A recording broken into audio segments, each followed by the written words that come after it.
उसके बाद हम देखेंगे कि जैसी फजल अली रिपोर्ट आई, इस फजल अली रिपोर्ट में क्या था, मैंने आपको बता दिया कि भाषा के आधार पर राज्य बनाने के लिए हम तैयार हैं, किंतु ये बात ध्यान रहे कि एक राज्य के अंदर एक ही भाषा के लोग सिर्फ नहीं होंगे, अन्य भाषा के लोग भी अगर आपके राज्य में आना चाहते हैं तो आप उन्हें आने देंगे। ऐसा ना हो कि सिर्फ आप एक ही भाषा के लोगों के लिए जो है सारी वरीयता रखें, भाषा के आधार पर तो खासकर ये नहीं होना चाहिए। सोशली इकोनॉमिकली बैकवर्ड अगर कोई है तो आप उसको प्रमोट करने के लिए अगर आप कोई पॉलिसी या कोई आप लॉ बनाते हैं तो वो समझ में आता है, लेकिन भाषा के आधार पर आप किसी को जो है आइसोलेट नहीं करेंगे, आप किसी को जो है बाइफरकेट नहीं करेंगे। That shall be the mandate before the government of every state. और इस पूरी कमेटी, आप ये सारी कहानी समझ गए होंगे कैसे कैसे हुआ था, क्या क्या हुआ था, ठीक है। तो आपकी 3 कमेटी रही आपकी 1948 के अंदर, एसके धर प्लस आपका जो है जेबीपी कमेटी, ठीक है, जेबीपी कमेटी प्लस आपका जो है दैट इज 1953 में कौन सी कमेटी बनी, that is Fazal Ali committee, Fazal Ali committee,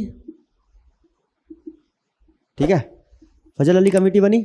और इन्होंने अपनी रिपोर्ट कब दी, इन्होंने अपनी रिपोर्ट दी 1956 में। 1956 में इन्होंने क्या दी, अपनी रिपोर्ट दी। इस रिपोर्ट में इन्होंने क्या कहा कि 1 स्टेट 1 लैंग्वेज नहीं चलेगा, 1 स्टेट मल्टीपल लैंग्वेज बिल्कुल चलेगा, ठीक है, ध्यान रखेंगे। उसके बाद जो है इसके आधार पर जो है हमने 7th कॉन्स्टिट्यूशनल अमेंडमेंट किया और हमने एक लॉ पास किया, एक एक्ट पास किया जिसका नाम था स्टेट्स रीऑर्गेनाइजेशन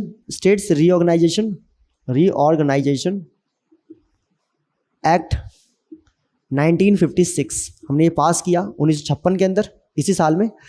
और हमने इसके आधार पे कहा कि इंडिया के अंदर टोटल 14 स्टेट्स और 6 यूनियन टेरिटरीज होंगी। हमने इसकी लिस्ट दी। हमने part A, B, C, D वाले स्टेट्स में से A और B को रहने दिया, C और D को जो है हमने डिलीट कर दिया, ठीक है ना। हमने A में सिर्फ किसको रखा, स्टेट्स को, और B में किसको रखा, यूटीज को रखा, ठीक है, ध्यान रखेंगे, अंडरस्टैंड। 1956 में ये चीज़ हुई और ऐसे करके 14 राज्य, 6 केंद्र शासित प्रदेश बने भारत के अंदर, और ऐसे सिलसिला आगे बढ़ा हमारे देश के अंदर राज्य के मामले में। अभी तक हम एक राज्य जो है वो भाषा के आधार पर बना चुके हैं, आंध्र प्रदेश, ठीक है। अभी तक गुजरात महाराष्ट्र अलग नहीं है, अभी सब एक है। अभी जो है आपका आसाम और बाकी जो है अरुणाचल प्रदेश भी अभी एग्जिस्ट नहीं करता है, ध्यान रखेंगे। अभी तेलंगाना स्टेट भी एग्जिस्ट नहीं करता है। अभी आपका जो है तमिलनाडु भी जो है वो आपका एग्जिस्ट नहीं करता है। आपका कर्नाटका जो स्टेट है वो भी अभी एग्जिस्ट नहीं करता है, उसका नाम मैसूर है, ठीक है ना। तमिलनाडु का नाम आपका मद्रास है। तो कुल मिला के अभी ये सारे स्टेट्स नहीं है, अब एक एक करके ये सारे स्टेट्स आएंगे। कैसे कैसे आएंगे मैं आपको बताता हूँ। मैंने आपको कहा था कि नेहरू जी को इस बात का डर था कि कहीं किसी एक स्टेट को अगर हमने जो है भाषा के आधार पर बना दिया तो बाकी सारे स्टेट्स भी डिमांड करेंगे। ऑल्दो फजल अली की कमेटी की रिपोर्ट कहते हैं कि आप बनाइए 1 स्टेट 1 लैंग्वेज, बस नहीं होना चाहिए, बाकी आप बनाइए। ये बात तो पहले क्लियर हो चुकी है, लेकिन देखना ये था कि ये डिमांड कब शुरू होगी। और डिमांड शुरू हुई कहाँ से, सबसे पहले आवाज़ उठी महाराष्ट्र के अंदर। महाराष्ट्र के अंदर ये आवाज़ सबसे पहले उठी 1960 के अंदर। महाराष्ट्र के अंदर पहली डिमांड उठी 1960 में। और 1960 में जो है वहाँ पर एक तरफ मराठी बोलने वाले लोगों का ये कहना था कि हमें अपना सेपरेट क्या चाहिए, महाराष्ट्र चाहिए। और एक तरफ गुजराती बोलने वालों के लिए क्या था कि हमें अपना क्या चाहिए, सेपरेट गुजरात चाहिए। दोनों के दोनों इस बात पे टिके हुए थे और हमने भी ये बात डिसाइड कर ली थी कि हम भी जो है अलग मराठी बोलने वालों के लिए महाराष्ट्र और गुजराती बोलने वालों के लिए हम गुजरात देने के लिए तैयार है। ये बात पंडित नेहरू जी भी तैयार थे, ठीक है। जैसे मैंने कहा कि वो पहले से ये जो डोमिनो इफेक्ट है वो उसके लिए कैलकुलेटेड थे कि भाई एक स्टेट के बाद और भी स्टेट्स मांगेंगे, हम दे देंगे, कोई दिक्कत नहीं है। लेकिन एक भाषा एक राज्य का जो ये कॉन्सेप्ट है, ये कॉन्सेप्ट आप ध्यान रखेंगे। मराठी बोलने वालों ने महाराष्ट्र मांगा, गुजराती बोलने वालों ने गुजरात मांगा, प्रॉब्लम कोई नहीं थी। लेकिन दिक्कत आके अटक गई मुंबई के ऊपर। मुंबई प्रॉब्लम क्रिएट करने लग गया। एक तरफ मराठी कह रहे हैं कि भाई हमें चाहिए महाराष्ट्र, और एक तरफ गुजराती कह रहे हैं हमें चाहिए गुजरात। लेकिन प्रॉब्लम है क्या, मुंबई के साथ। मुंबई के लिए तो बवाल। मुंबई के लिए मेरे हिसाब से, मुझे जहाँ तक आइडिया है कि मुंबई के लिए शायद मुझे लगता है पत्थरबाजी हो गई थी और बहुत बुरा मतलब हाल। महाराष्ट्र के मराठी लोगों का कहना था कि भाई मुंबई हमारी बनती है क्योंकि मुंबई हमारे एरिया के अंदर पड़ता है, हमारे जोन में पड़ता है। हालांकि एरिया तो पूरा खैर अभी महाराष्ट्र ही है, चाहे गुजरात वाला एरिया हो जो भी हो, सबका सब क्या है, महाराष्ट्र है। लेकिन मराठी बोलने वाले जो है, मतलब महाराष्ट्र नहीं है, बेसिकली बॉम्बे प्रेसिडेंसी के नाम से पूरा का पूरा फेमस है।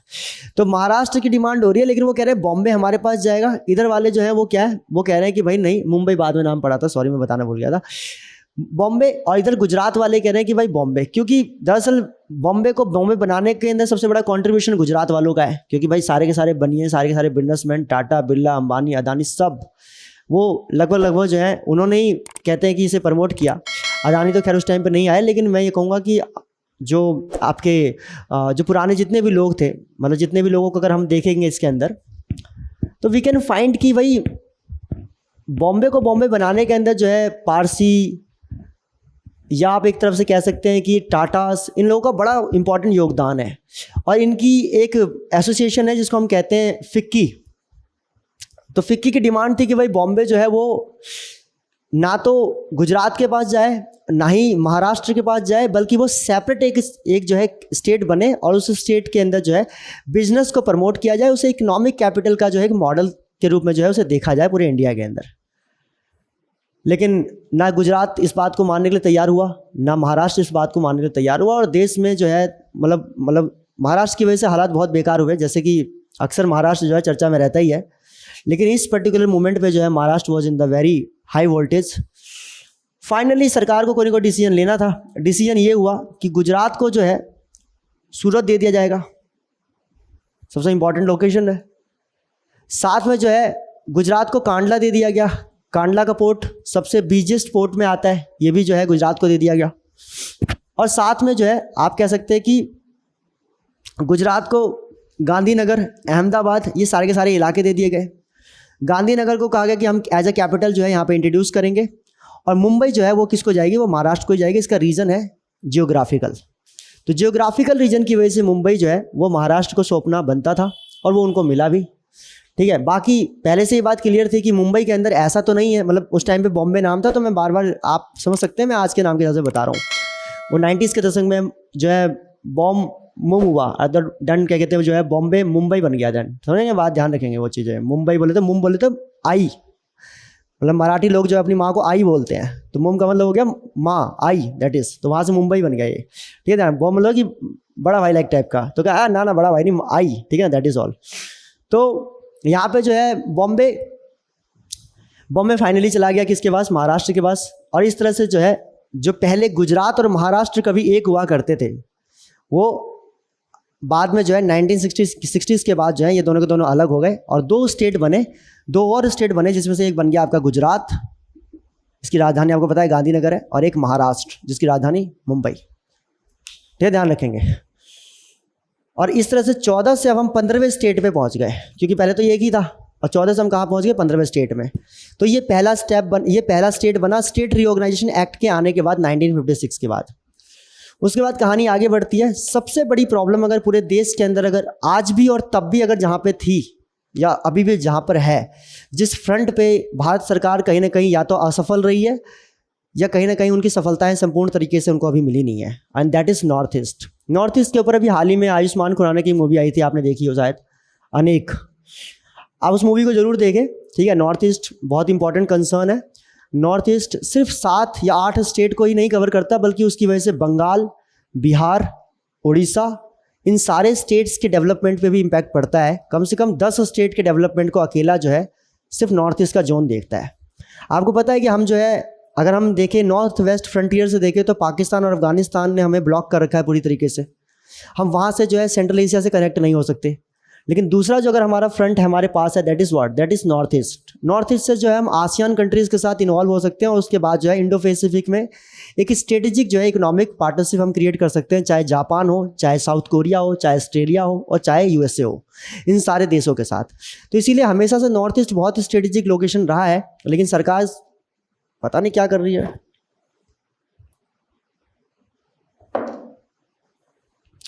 अब मैं नॉर्थ ईस्ट की कहानी आपको बताता हूँ थोड़ी सी।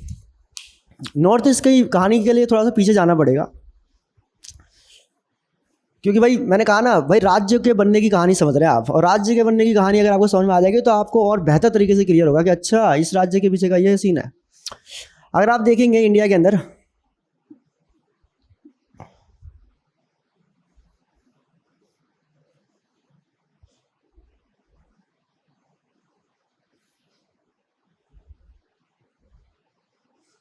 अगर आप इस वाले एरिया के देखेंगे ये नॉर्थ ईस्ट, तो इसके अंदर ये वाला जो एरिया था, इस वाले एरिया को कहते थे पहले नेफा, नॉर्थ ईस्ट फ्रंटियर अलायंस। और ये पूरा का पूरा जो एरिया है इसको कहते थे हम आसाम।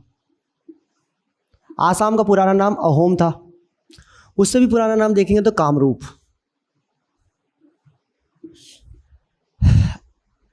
1824 में लगभग इस समय तक ब्रिटेन ने जो है इंडिया के काफ़ी बड़े एरिया पे जो है कब्जा कर लिया था। ब्रिटेन लगभग इंडिया के सब बड़े बड़े टेरिटरीज़ के ऊपर अपना कब्जा जमा चुका था। 1757 में बंगाल को जीतने के बाद 1765 में अवध को जीता, दिल्ली को अपना बनाया, उत्तर प्रदेश में कंट्रोल जमाया। 1765 के बाद आप देखेंगे कि 1775 में मराठाओं को तोड़ना स्टार्ट किया। 1799 के अंदर मैसूर को तोड़ा, टीपू सुल्तान को मारा और मैसूर अपने कंट्रोल में लिया। आप देखेंगे कि 1815 के अंदर मराठाओं को पूरी तरह से कंट्रोल कर लिया, और मराठा उस टाइम पे पेशावर से लेकर केरल तक और ओडिशा से लेकर सिंध तक फैले हुए थे। जिन्होंने मराठाओं को हराया उन्होंने हिंदुस्तान पे कब्जा कर लिया, अपने आप ही क्लियर था।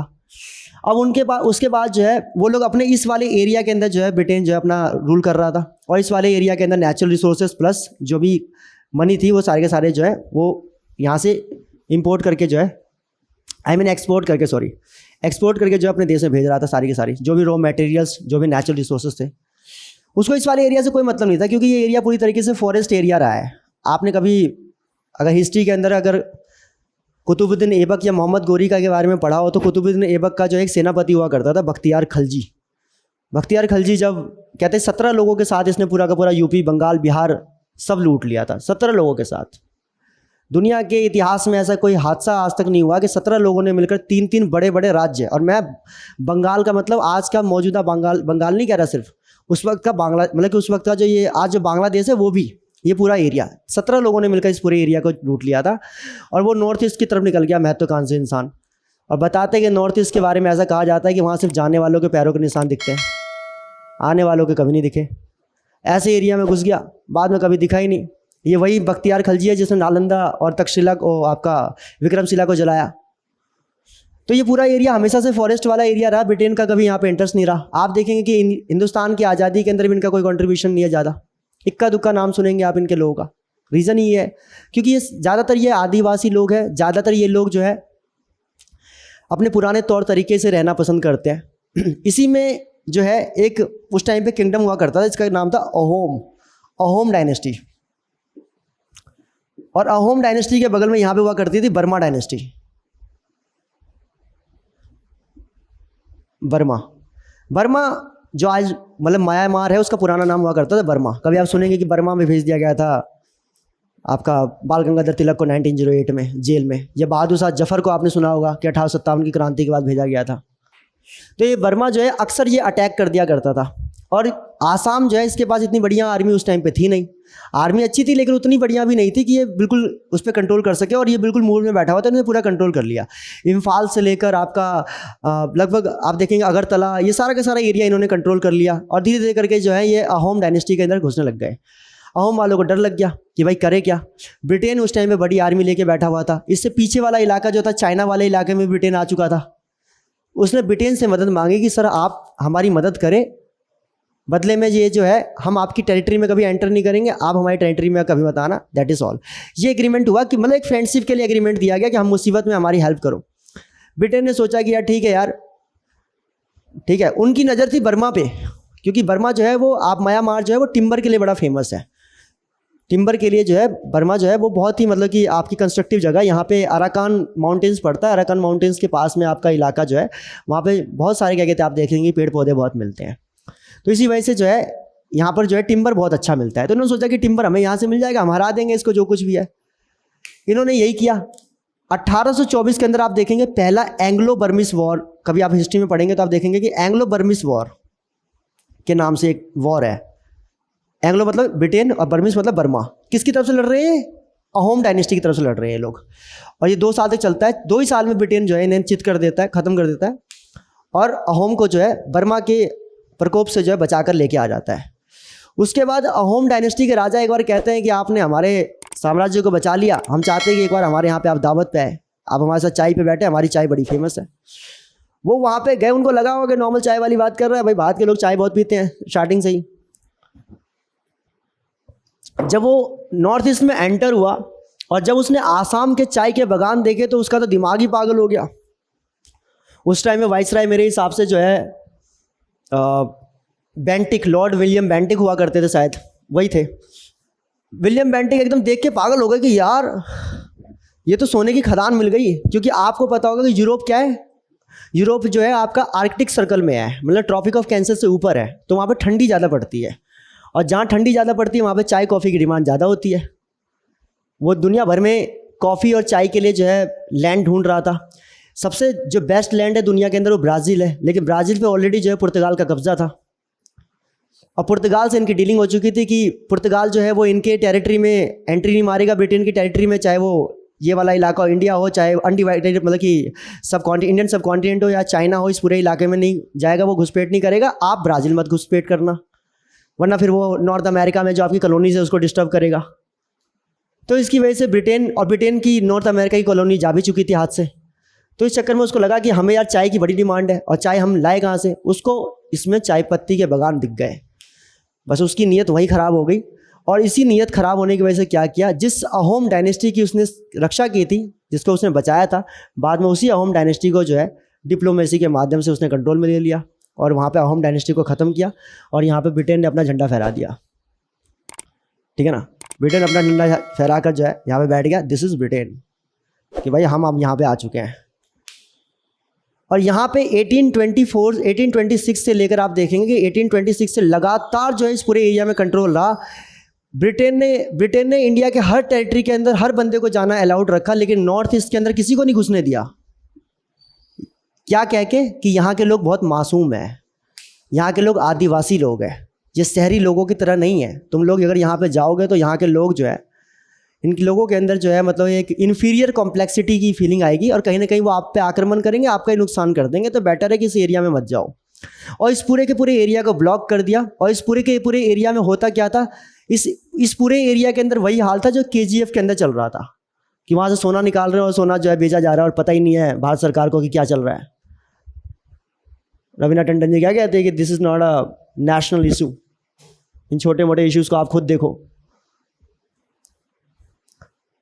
तो उसी तरीके से यहाँ पे भी हालत ऐसी थी, इनको पता नहीं सोना चांदी वाला काम चल रहा है पूरी तरीके से यहाँ पे, क्योंकि चाय पत्ती जो थी वो सोने चांदी से कम नहीं थी ब्रिटेन के लिए। यूरोप में इसकी बहुत ही तेज़ डिमांड थी, इसकी बहुत ज़्यादा मतलब मार्केट तेज़ थी वहाँ पे। नॉर्थ अमेरिका के अंदर भी इसकी बहुत थी।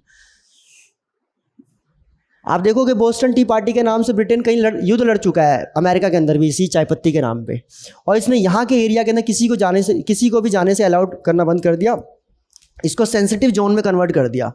जो हम देखते हैं इकोनॉमिक सेंसिटिव जोन होता है, सेज होता है, उसी तरीके से इकोनॉमिक जोन में जो है इसको, सेंसिटिव जोन में जो है इसको कन्वर्ट कर दिया गया। और साथ में जो है इन्होंने क्या किया, इन्होंने ब्रिटेन से जो मिशनरीज मंगाए। आप देखेंगे 1813 के अंदर मिशनरीज को अलाउड कर दिया गया था, और उस 1833 के अंदर उनको ला के यहाँ पर रखा गया। मिशनरीज ने क्या किया, यहाँ के जितने भी लोग थे उन सारे लोगों का धर्म परिवर्तन किया। आज देखेंगे आप नॉर्थ ईस्ट के अंदर नागालैंड, अरुणाचल प्रदेश, मिजोरम, मणिपुर, ठीक है, आसाम, इन सारे एरिया के अंदर सबसे ज़्यादा मेजोरिटी में कौन है? क्रिश्चियंस। सबसे ज़्यादा क्रिश्चियनिटी के लोग यहाँ पे रहते हैं। इन्होंने क्या किया, इन्होंने सबका धर्म परिवर्तन करवाया। सबका धर्म परिवर्तन करवाने के बाद जो है इन लोगों को पूरी तरीके से इनका माइंड वॉश किया कि ये लोग ब्रिटेन के हिसाब से सोचे, ब्रिटेन के हिसाब से ये चले। और यहाँ पे कॉन्वेंट के स्कूल खुलवाए, बड़े बड़े हॉस्पिटल्स खुलवाए, एजुकेशन के ऊपर यहाँ पैसा लगाया गया, और इनके लोगों को जो है इनका माइंड बिल्कुल बनाया गया किसकी तरह, बिल्कुल ब्रिटेन के लोगों की तरह। और ब्रिटेन लगातार यहाँ से चाय पत्ती निकालता रहा। 1947 के बाद जब देश आज़ाद हुआ, नॉर्थ ईस्ट हमारे साथ आया। नॉर्थ ईस्ट को भी समझ में आ गया था कि ये हमें एक्सप्लॉइट कर रहे हैं, और इस एक्सप्लॉइटेशन में जो है कॉमन लोगों को। और 1947 में जब देश आज़ाद हुआ तो नॉर्थ ईस्ट का इलाका जो है वो इंडिया को दे के चला गया। लेकिन नॉर्थ ईस्ट का सिर्फ इलाका दे के गया, नॉर्थ ईस्ट के लोग हमारे साथ नहीं आए। नॉर्थ ईस्ट के लोग आज भी यही सोचते हैं कि भारत जो है हमारा देश नहीं है। आई एम टेलिंग यू, मैं ये नहीं कह रहा कि सारे, but most of the people they think about these are very sensitive topics that I am talking about right now. आप वहाँ के लोगों को चिंकी बुलाएंगे हैं, आप वहाँ के लोगों को चाउमीन बुलाएंगे, आप वहाँ के लोगों को नेपाली बुलाएंगे, आप चाइनीज़ बुलाएंगे, बर्मीज बुलाओगे, हैं तिब्बतन बुलाओगे, तो कैसे लगेगा उन लोगों को यार, कैसे वो तुम्हारे साथ जुड़ेंगे। आप कह रहे हो कि भाई नॉर्थ ईस्ट हमारा इलाका है, नॉर्थ ईस्ट इलाका है बस आपका, लोग अभी तक आपके नहीं हुए हैं क्योंकि लोगों पे आपने कभी काम किया ही नहीं है। ब्रिटेन को देखो कितनी बढ़िया पॉलिसी लेके चला वो, उसने ऐसा माइंड वॉश कर दिया यहाँ के लोगों का, वो आज तक मानने को तैयार नहीं है कि हिंदुस्तान हमारा घर है। मोस्ट ऑफ द पीपल, आपको पता होना चाहिए, आप जाके पढ़े नॉर्थ ईस्ट इंसर्जेंसी के बारे में स्टडी कीजिए।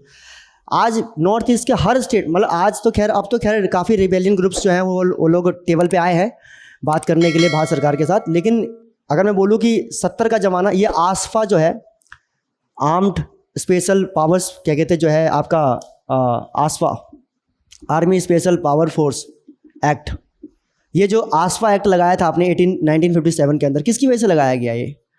इसकी वजह से कितने लोग परेशान होते हैं। अभी आसफा की वजह से जो है 15 लोगों को जो है नागालैंड के अंदर मार दिया गया था हॉर्नबिल फेस्टिवल के अंदर। अभी जस्ट इसी साल की बात बता रहा हूँ, 2021 में हॉर्नबिल के फेस्टिवल, उनका एक फेस्टिवल होता है जिसका नाम होता है हॉर्नबिल। उस हॉर्नबिल फेस्टिवल के अंदर जो है आपने हॉर्नबिल के फेस्टिवल के अंदर जो है 14-15 लोगों को मार दिया।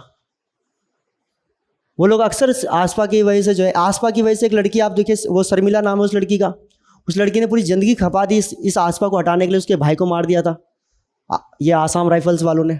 मतलब वो लोग अपना काम सही कर रहे हैं, उसमें कोई डाउट नहीं है, लेकिन कहीं ना कहीं प्रॉब्लम तो है ना, क्योंकि नॉर्थ ईस्ट का इलाज जो है वो साइकोलॉजिकल ऑपरेशन है। वहाँ पे जो है हम मिलिट्री ऑपरेशन से वहाँ के लोगों को नहीं जोड़ सकते हैं। 1947 के बाद जब नॉर्थ ईस्ट अलग हुआ, मतलब north east in the sense कि जो मतलब कि ब्रिटेन से अलग होकर जब हमारे पास आया, तो सिर्फ वहाँ का एरिया हमारे पास आया, लोग हमारे पास नहीं आ पाए। और आप देखेंगे ब्रिटेन ने वहाँ के लोगों को भड़का भी दिया कि भाई आप लोग देख लो, आप लोग यहाँ पे रिलीजन में भी मेजॉरिटी में हो, तो जो आपको ठीक लगे। इसी में एक पर्सन है जिसका नाम अगर आप पढ़ेंगे कभी नॉर्थ ईस्ट इंसर्जेंसी के बारे, A.Z. फीजो। इस फीजो ने 1955 के अंदर जो है यहाँ पे क्या कर दिया, रिबेलियन का जो है बैनर लॉन्च कर दिया, और पूरे नॉर्थ ईस्ट के अंदर जो है क्या हो गया, प्रोटेस्ट होने लग गए कि हमें क्या चाहिए, हमें सेपरेट कंट्री चाहिए। मैं अभी बता रहा था आप लोगों को, नॉर्थ ईस्ट के अंदर मोस्ट ऑफ द स्टेट्स के अंदर क्या है, 10-10, 12-12 वहाँ पे जो रिबेलियन ग्रुप्स हैं। आप देखिए क्या कहते हैं, जो अभी फिल्म आई थी अनेक, उसमें भी यही दिखा रखा है कि बहुत सारे रिबेलियस ग्रुप हैं वहाँ के, इंसर्जेंट ग्रुप्स हैं, उन्होंने अपनी सेपरेट आर्मी बना रखी है भारत सरकार के झंडे के नीचे। उन्होंने अपनी आर्मी बना रखी है, वो अपनी एक पैरेलल गवर्नमेंट चलाते हैं वहाँ पे। ये हाल है नॉर्थ ईस्ट के अंदर। और वहाँ के हर स्टेट की डिमांड है हमें एक सेपरेट देश चाहिए। जैसे नागालैंड की डिमांड नागालिज्म चाहिए मुझे, नागालिज्म,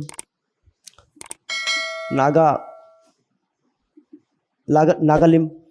मणिपुर की डिमांड है मनी लैंड चाहिए मुझे। त्रिपुरा की है त्रिपुरी लैंड चाहिए मुझे, पहले यहाँ पे त्रिपुरी डायनेस्टी हुआ करता था। ये सब डिमांड्स हैं इनकी। बोडो वालों को चाहिए कि हमें अलग बोडो चाहिए, बोडो लैंड चाहिए, उनको अलग स्टेट की डिमांड है। और नॉर्थ ईस्ट के इतने इंसर्जेंट ग्रुप्स हैं तब से, 1955 से। इसी 1955 में क्या हुआ कि इंसर्जेंसी को, हालांकि अब मैं आपको बताऊं, हकीकत ये है कि अब भारत सरकार ने इंसर्जेंसी को काफ़ी हद तक कंट्रोल कर लिया है, बहुत हद तक कंट्रोल कर लिया है। सबसे ज़्यादा इंसर्जेंट ग्रुप जो है वो मणिपुर के अंदर है। आज मणिपुर के अंदर भी हालात कम हुए हैं। उसके बाद नागालैंड सबसे ज़्यादा रिबेलियन करके उभरा था, मगर नागालैंड बहुत जल्दी सिमट गया। सबसे बेस्ट एग्जाम्पल आप अगर देखेंगे, आप देखेंगे आपको मिलेगा, आई थिंक मेरे हिसाब से मिजोरम के अंदर।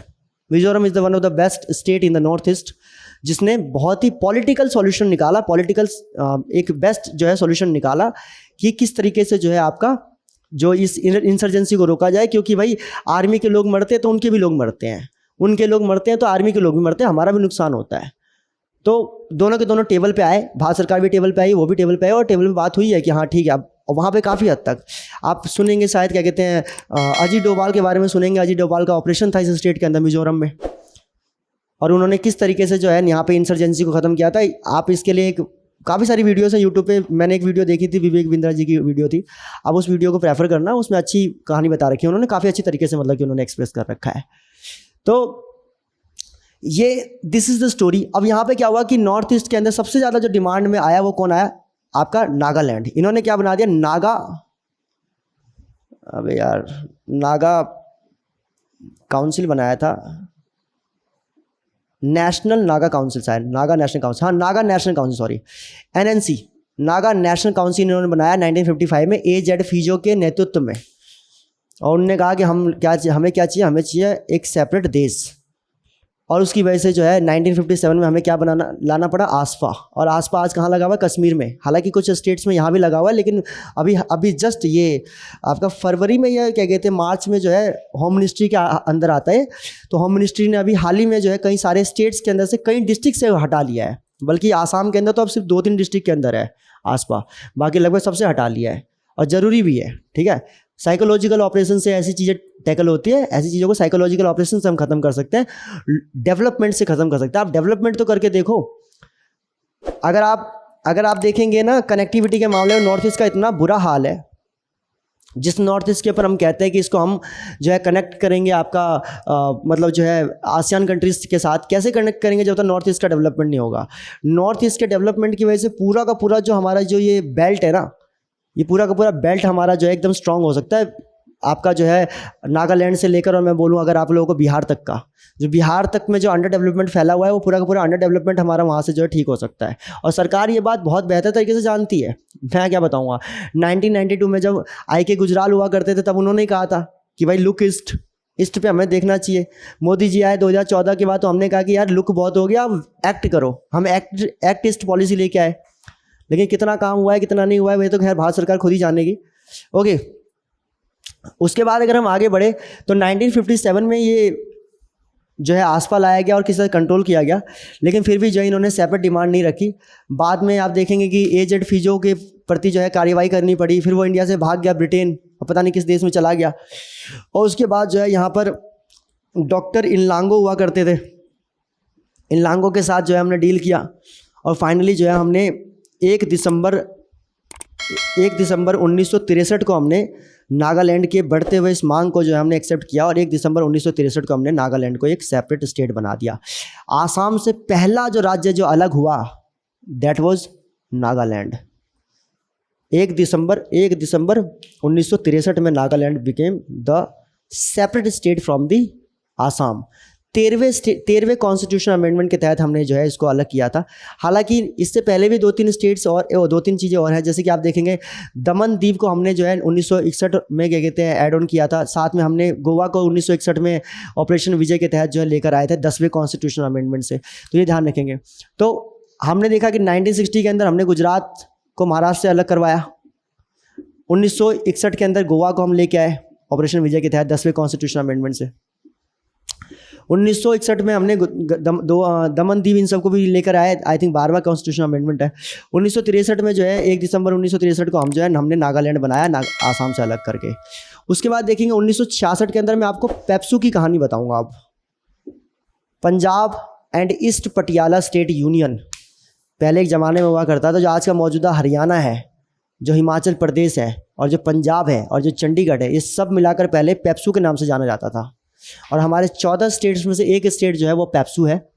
वो कैसे अलग अलग डिवाइड्स में गया और कैसे अलग अलग जो है स्टेट मतलब बने, आपका पंजाब, हरियाणा और बाकी सारे कैसे बने, ये सारी कहानी मैं आपको अगली क्लास में बताऊंगा बहुत डिटेल से। उम्मीद करता हूं कि आप लोग जुड़े रहेंगे, क्योंकि देखो आसपास की कहानी बतानी पड़ती है भाई, ज़रूरी है, तभी आपको जो है कॉन्सेप्ट बेटर तरीके से क्लियर होंगे। ठीक है, तो उम्मीद करता हूँ कि आप लोग जुड़े रहेंगे, और नेक्स्ट क्लास में हम लोग मिलते हैं। ठीक है, आगे देखते हैं स्टेट में और कैसे स्टेट मेकिंग्स हुई। Thank you.